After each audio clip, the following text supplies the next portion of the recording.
Hello বন্ধুরা, কেমন আছো সবাই? আশা করি সবাই ভালো আছো। আবারও একটি নতুন ভিডিও নিয়ে তোমাদের সামনে কিন্তু আমি চলে এসেছি।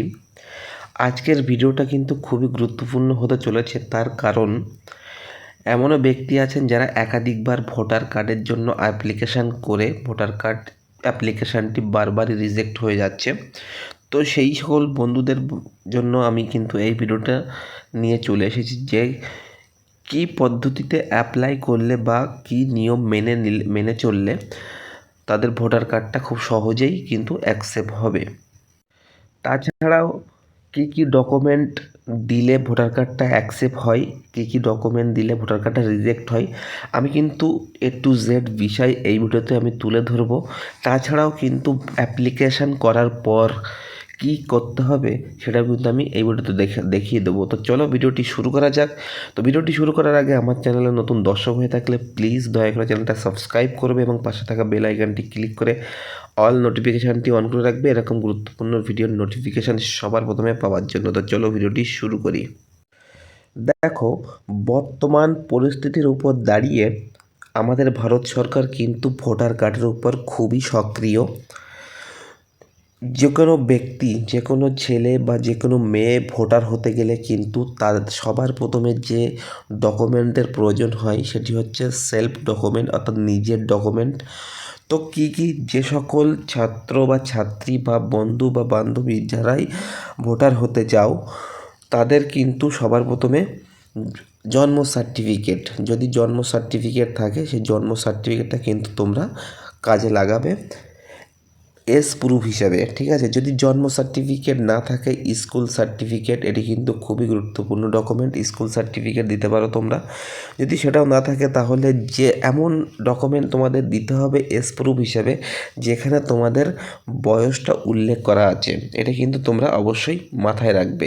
দ্বিতীয়ত অ্যাড্রেস প্রুফ হিসেবে কিন্তু তোমাদের একটি ডকুমেন্ট প্রোভাইড করতে হবে। তো এই অ্যাড্রেস প্রুফ হিসেবে কোনগুলো গণ্য হয়? আধার কার্ড কিন্তু অ্যাড্রেস প্রুফ হিসেবে গণ্য হয়, ব্যাংকের বই কিন্তু অ্যাড্রেস প্রুফ হিসেবে গণ্য হয়। ঠিক আছে, ইলেকট্রিসিটি বিল যেখানে যেখানে মূলত তোমার অ্যাড্রেসটা লেখা থাকবে সেগুলো কিন্তু অ্যাড্রেস প্রুফ হিসেবে মানে গণ্য হয়। তো সেটি কিন্তু তোমাদের দিতে হবে। দ্বিতীয়ত কি মাথায় রাখতে হবে? বাবা ও মায়ের ভোটার কার্ড, আধার কার্ডের জেরক্স আর চলতি বছরের ভোটার লিস্ট। এবার অনেকে কিন্তু প্রশ্ন করতে পারে বা অনেকের এরকম আছে যে বাবার সাথে মায়ের সম্পর্ক নেই, তাদের ক্ষেত্রে কিন্তু বাবা মায়ের যে ডিভোর্স সার্টিফিকেট সেই ডিভোর্স সার্টিফিকেটটা দিলে কিন্তু হবে। এবার অনেকের কিন্তু এমন আছে যে বাবা মা সেপারেট কিন্তু লিগ্যালি ডিভোর্স না, সেক্ষেত্রে তারা কি করবে? তো তাদের ক্ষেত্রে ধরুন বাবা একটা বিধানসভায় থাকে, মা আর একটা বিধানসভায় থাকে। ঠিক আছে, তো মায়ের আধার কার্ড ভোটার কার্ডের জেরক্স করে মা যে বিধানসভায় থাকে সেই বিধানসভার ভোটার লিস্ট জেরক্স দিতে হবে। আর বাবার ক্ষেত্রে বাবার আধার কার্ড ভোটার কার্ড এই দুটো কিন্তু জেরক্স করে এবং বাবা যে বিধানসভায় থাকে সেই বিধানসভার কিন্তু চলতি বছরের ভোটার লিস্ট জেরক্স করে দিলেই কিন্তু তোমরা ভোটার হতে পারবে। অনেকে কিন্তু এটা প্রশ্ন করতে পারে যে বাবা ভোটার কার্ড বা আধার কার্ডের জেরক্স দিচ্ছে না, সেক্ষেত্রে তোমরা কি করবে? সেক্ষেত্রে তোমরা কিন্তু আমার মতে তোমরা যদি পঞ্চায়েত এরিয়ায় বসবাস করো তাহলে তোমাদের যে গ্রাম পঞ্চায়েতের প্রধান আছে তার যে প্যাড আছে সেই প্যাডে লিখিত নিয়ে যাবে যে এরকম আমার বাবা ভোটার হওয়ার জন্য আমার কোনো ডকুমেন্টস দিচ্ছে না। ঠিক আছে, এবং যদি পৌরসভায় তোমরা বসবাস করে থাকো তাহলে কাউন্সিলরের কাছ থেকে কিন্তু লিখে নিয়ে যাবে। আর যদি পারো তোমার বাবা যে ভারতীয় নাগরিক এবং ভারতীয় নাগরিক হিসেবে তার ভোটার কার্ডের নাম আছে সেইটা কিন্তু তোমাদের খুঁজে বার করতে হবে। তো তোমরা কী করবে? তার জন্য বাবা যে এরিয়ায় থাকে সেই এরিয়ার যে বিধানসভার মধ্যে পড়ে সেই বিধানসভার মধ্যে গিয়ে তোমরা কিন্তু ভোটার লিস্টটা একে একে খুঁজে বার করে তবে কিন্তু তোমরা ভোটার লিস্টটা দিতে পারো। এবং যে ইআরও সাহেব বা অফিসার থাকবে তাকে বলতে পারো যে আমার বাবা আর মা দুজনাই সেপারেট কিন্তু লিগালি ডিভোর্স না।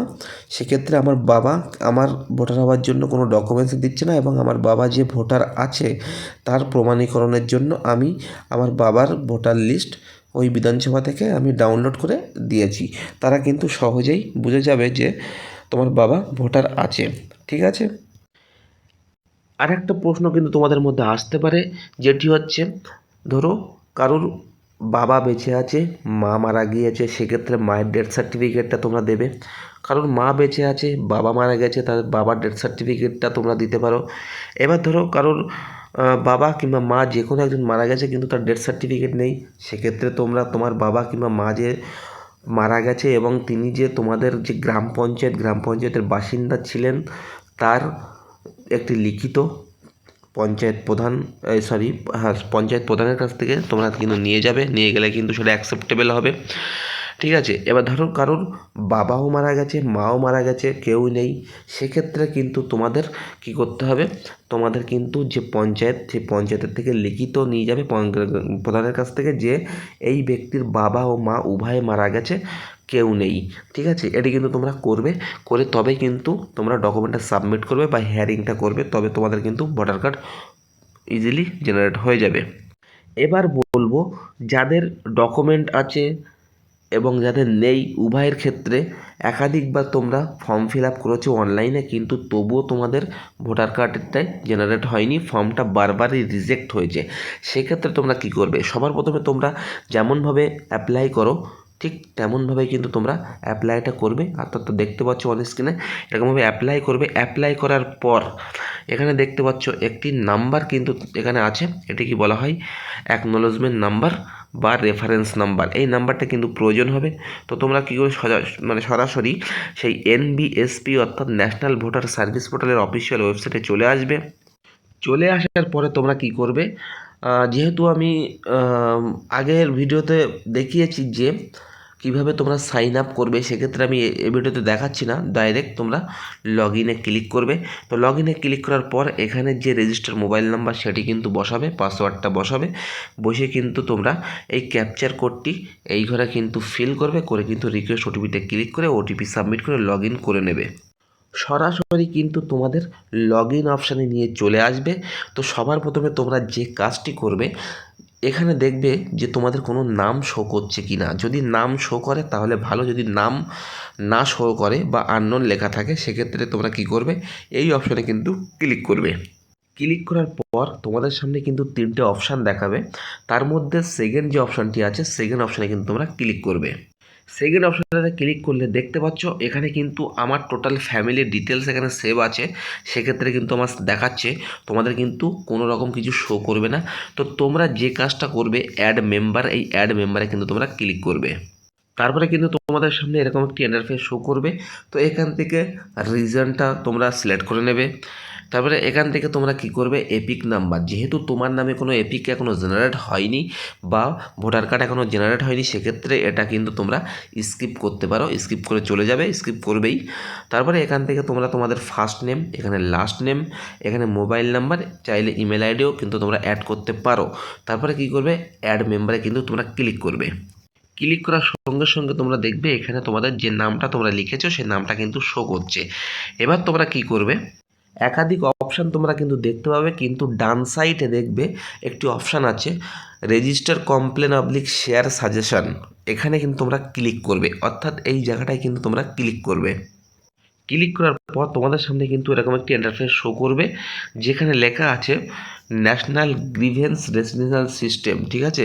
তো এখান থেকে তোমরা কি করবে, এখান থেকে তোমরা রেসিডেন্স কমপ্লেনে কিন্তু তোমরা ক্লিক করবে।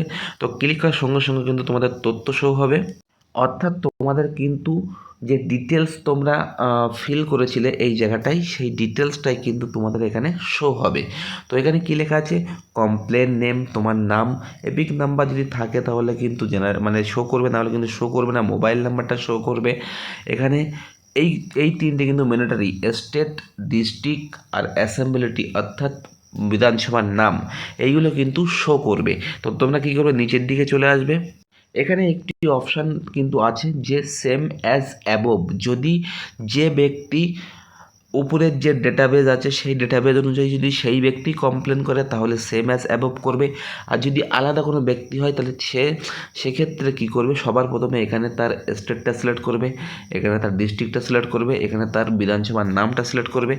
হয়ে যাওয়ার পর এখান থেকে সিলেক্ট ক্যাটাগরিতে কিন্তু তাকে ক্লিক করতে হবে। তো সিলেক্ট ক্যাটাগরিতে ক্লিক করার সঙ্গে সঙ্গে কিন্তু এখানে একাধিক অপশান তোমরা পেয়ে যাবে। প্রথম অপশান কিন্তু এপিক রিলেটেড, অর্থাৎ ভোটার কার্ড রিলেটেড।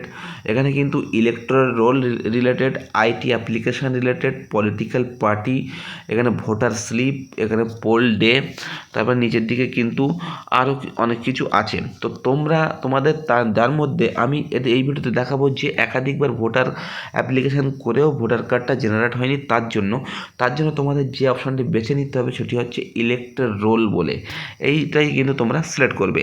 তো সিলেক্ট করার পর এখানে কিন্তু সাব ক্যাটাগরি তোমাদের সিলেক্ট করতে হবে। তো সাব ক্যাটাগরিতে কিন্তু তোমাদের যেই ক্লিক করবে আমি বলছি এখানে ইলেকট্রাল রোল সিলেক্ট করার পর এখানে কিন্তু সাব ক্যাটাগরিতে তোমরা চলে আসবে। সাব ক্যাটাগরি কী বিষয়ে তোমাদের কমপ্লেনটা আছে, প্রথমেই দেখো লেখা আছে অ্যাপ্লিকেশান ফর্ম রিজেকশন, এটা কিন্তু প্রথম অপশান। দ্বিতীয় কমপ্লেন এগেনস্ট ফেক ইলেক্টর। তো এখানে কিন্তু একাধিক অপশান আছে, তোমাদের সেটা কিন্তু তোমরা সিলেক্ট করবে যে কোনো কমপ্লেনের জন্য। যেহেতু আমার কমপ্লেনটা হচ্ছে অ্যাপ্লিকেশান বারবার রিজেক্ট হচ্ছে তার জন্য, তো আমি কিন্তু এটা সিলেক্ট করব। তো সিলেক্ট করার পর এখানে কিন্তু রেফারেন্স নাম্বার চাইছে। তো আমি কিন্তু প্রথমে দেখিয়েছি যে রেফারেন্স নাম্বারটি তোমাদের দিতে হবে, অর্থাৎ যে ফর্মটা তোমরা ফিল আপ করেছো সেই ফর্মের যে রেফারেন্স নাম্বার, সেই রেফারেন্স নাম্বারটা কিন্তু তোমরা দেখে বসিয়ে দেবে। তারপরে কিন্তু তোমাদের কিছু মন্তব্য এই জায়গাটায় কিন্তু তোমরা সুন্দরভাবে লিখবে এবং সেটি কিন্তু 5000 ওয়ার্ডের মধ্যে হতে হবে। এবং ওই মন্তব্যের এগেনস্টে তোমাদের কিন্তু একটি ডকুমেন্ট আপলোড করতে হবে, সাপোর্টিং ডকুমেন্ট। তো এখানে কি দেবে, এখানে কিন্তু তোমরা যে অ্যাপ্লিকেশানটা করেছো, আবার অ্যাপ্লিকেশানটা করেছো ফর্ম ভোটার হওয়ার জন্য, সেই অ্যাপ্লিকেশানের যে কপিটা সেটাই কিন্তু তোমরা এখানে প্রোভাইড করবে। তো সেটি কিন্তু তোমরা পিডিএফ, পিএনজি, জেপিজি বা জেপিইজি ফরম্যাটে দিতে পারো, কিন্তু ম্যাক্সিমাম কিন্তু 4 MBর মধ্যে হতে হবে, এটা কিন্তু মাথায় রাখবে। তো চলো আমি দেখিয়ে দিচ্ছি। দেখো আমি কিন্তু এখানে সেই কমপ্লেনটা করেছি। তো কমপ্লেনটা কিন্তু আজকেই আমি করেছি, 4/2/2025। তোমরা কিন্তু দেখতে পাচ্ছ আমি কিন্তু কমপ্লেনটা করেছি। এবং সাব ক্যাটাগরি কী দিয়েছি আমি, অ্যাপ্লিকেশান ফর্ম রিজেকশন, সমস্ত কিছু। এবং এখানে কিন্তু আমি সেই অ্যাপ্লিকেশান রেফারেন্স নাম্বার, যেটি আমি অনলাইনে আবেদন করেছি তার রেফারেন্স নাম্বারটি দিয়েছি। এবং কিছু ওয়ার্ড কিন্তু আমি এখানে লিখেছি, যেরকম আমরা চিঠি লিখি সেরকমভাবে কিন্তু আমি লিখেছি। তো এখানে কিন্তু তোমরা সেরকমভাবে একটি লিখে নেবে। তারপরে যে ফর্মটা আমার বার হয়েছে অ্যাপ্লিকেশান ফর্ম, সেটাই কিন্তু আমি এখানে সাবমিট করেছি, অন স্ক্রিনে কিন্তু তোমরা দেখতে পাচ্ছ। ঠিক আছে, তো এরকমভাবেই কিন্তু তোমরা সাবমিটটা করবে।